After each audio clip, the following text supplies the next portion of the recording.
সবথেকে সহজ উপায়ে এবং দুর্দান্ত স্বাদের এই এঁচোড় চিংড়ি রয়েছে আজকের মেনুতে। এঁচোড় চিংড়ি করার জন্য প্রথমে এঁচোড়গুলোকে ছোট ছোট করে ভালো করে কেটে নিতে হবে। যারা এঁচোড় কাটতে জানো খুব ভালো কথা, যারা জানো না তারা কিন্তু এঁচোড় কাটা জেনে নিয়ে তবেই এঁচোড় কাটবে, কারণ এঁচোড় কাটার সময় এঁচোড়ের দুই দিকের অংশটা বাদ দিতে হয়, মানে সামনের মোটা অংশটা এবং পিছনের যে মোটা খোলাটা থাকে সেটা বাদ দিতে হয়, দিয়ে মধ্যিখানের অংশটা নিতে হয় এবং হাতে ভালো করে সর্ষের তেল লাগাতে হয় এবং যেটাতে কাটবে বটি বা ছুরি সেটাতেও সর্ষের তেল লাগাতে হয়, না হলে কিন্তু ওঠাতে গিয়ে খুব সমস্যা হয়। ঠিক আছে, তো এঁচোড়গুলোকে এইভাবে সুন্দর সুন্দর করে কেটে নিয়ে জলের মধ্যে রেখে দেবে, না হলে এঁচোড়টা কালো হয়ে যাবে। তার সাথে নিতে হবে আলুগুলো এরকম ছোট ছোট সাইজে নিলেই হবে। আমি এটা বোঝানোর জন্য এই ভিডিওটা এখানে অ্যাড করলাম, কারণ আলুর পিকটা আগে নেওয়া হয়নি। তো যাই হোক, তো এরকম সাইজের আলু কেটে নিলেই হবে। এবং তার সাথে লাগবে চিংড়ি মাছ। আমি চিংড়ি মাছগুলোকে খুব ভালো করে পরিষ্কার করে নিয়ে এতে লবণ আর হলুদ মাখিয়েছি এবং আমি এখানে আদা, রসুন, পেঁয়াজ, লঙ্কা, টমেটো এবং তার সাথে জিরে গুঁড়ো, ধনে গুঁড়ো, লবণ, অল্প একটু চিনি এবং সামান্য পরিমাণে কাশ্মীরি লঙ্কা গুঁড়ো নিয়ে মিক্সিতে পেস্ট করে নিয়েছি। এইটা পেস্টটা তোমরা দেখতে পাচ্ছ, তো তোমরাও এইভাবে একসাথে পেস্ট বানিয়ে নিলে খেতে কিন্তু ভীষণ টেস্টি হবে। চলো এবার পরপর তোমাদের রান্নাটা দেখিয়ে দিই। জিরে গুঁড়ো, ধনে গুঁড়ো, আদা, রসুন, পেঁয়াজের পরিমাপটা আমি বললাম না, তার কারণ আমি আমার মতো নিয়েছি, তোমরা তোমাদের যতটা লাগবে সেই পরিমাপ মতো একসাথে নিয়ে নেবে।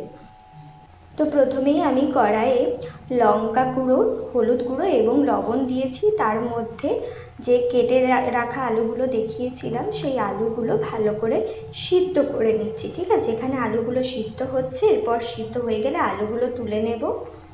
আলুগুলো তুলে নেওয়ার পর ওই একই জলে আমি দিয়ে দিলাম এখানে এঁচোড়গুলো খুব ভালো করে সিদ্ধ করে নেব, এতে এঁচোড়ের আঠাটাও চলে যাবে এবং এঁচোড়গুলো খুব সুন্দরভাবে সিদ্ধও হয়ে যাবে। তো চলো এটাকেও ঢাকা দিয়ে সিদ্ধ করে নিই, তারপরে এটাও তুলে নেব। এঁচোড়গুলো সিদ্ধ হয়ে গেছে, এরপর এরকম ছাকনা দিয়ে আমি এগুলোকে সব তুলে নিচ্ছি। এরপর কড়াইয়ে সর্ষের তেল গরম করতে দিলাম। তেলটা গরম হয়ে গেলে এর মধ্যে চিংড়ি মাছগুলো ছেড়ে দিয়ে অল্প কিছু সময় ধরে এগুলোকে দুই পিঠ ভেজে নেব। ভেজে এগুলোকে প্রথমে তুলে নেব।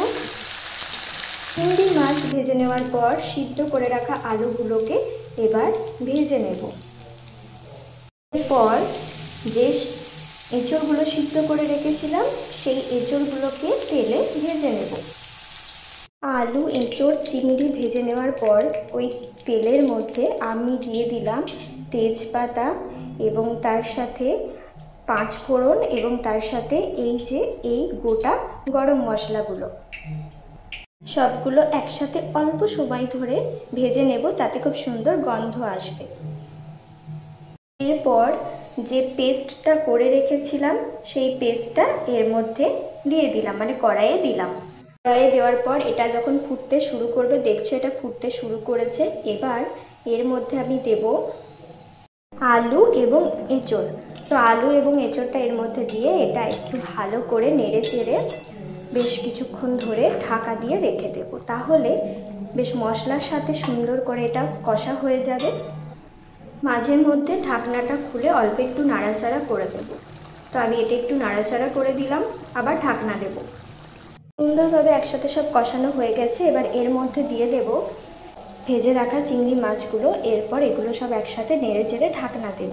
ঢাকনা দিয়ে অল্প সময় রেখে দেওয়ার পর আবার যখন ঢাকনাটা তুললাম, দেখছি সব কিছু সুন্দর একসাথে কষানো হয়ে গেছে। এরপর এর মধ্যে সামান্য পরিমাণ জল দিলাম, খুব বেশি জল দেবে না, কারণ এঁচোড় চিংড়ি কিন্তু একটু গ্রেভি হলেই ভালো লাগে। জলটা অ্যাড করার পর এটা একটু নাড়াচাড়া করে নিয়ে আবার কিছুক্ষণ ঢাকা দিয়ে রেখে দেবো।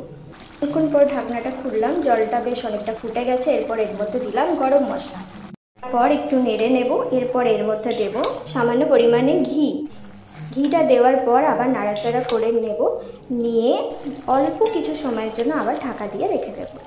এরপর ঢাকনাটা খুলে দেখলাম আমাদের এঁচোড় চিংড়ি রেডি এবং সেটা তুলে নিলাম। তো দেখো এইরকম লুকটা এসেছে, দুর্দান্ত খেতে হয়েছে, ভীষণ সহজ। তোমরাও অবশ্যই এটা ট্রাই করে দেখো, ভীষণ ভীষণ ভীষণ ভালো লাগবে। এঁচোড় চিংড়ির সাথে আছে বাঁশকাঠি চালের ভাত। এই যে লম্বা লম্বা সরু সরু চাল দেখতে পাচ্ছ, আমার ভীষণ ফেভারিট এটা। তো চলো এই চালের ভাতও করে ফেলি। চালগুলো প্রথমে ভালোভাবে জল পাল্টে পাল্টে বেশ কয়েকবার করে ধুয়ে নিলাম। একদম সুন্দর করে ধুয়ে নেওয়ার পর হাঁড়িতে নিলাম বেশ অনেকটা পরিমাণে জল। এই চালের ভাত রান্না করতে গেলে জল বেশ অনেকটাই নিতে হয়, তো অনেকটা পরিমাণে জল নিলাম এবং জলটা গরম করতে দিলাম। প্রথমে জলটা গরম করে নিতে হবে। জলটা গরম হয়ে যাওয়ার পর এর মধ্যে চালগুলো দিয়ে দিলাম এবং হ্যাঁ, এই ভাত রান্না করার সময় হাঁড়ির ঢাকাটা দেব না। চালটা দিয়ে নেওয়ার পর এটা যখন ফুটতে শুরু করবে বেশ কয়েকবার নাড়াচাড়া করে নিতে হবে। জলটা ফুটে উঠেছে এবং উপরে একটু একটু ফেনা ফেনা দেখা যাচ্ছে, তখন আমি ভালো করে এগুলোকে নাড়াচাড়া করে নিচ্ছি। এইভাবে খুব ভালো করে নেড়ে চেড়ে নিতে হবে এই রকম ছাঁকনি দিয়ে।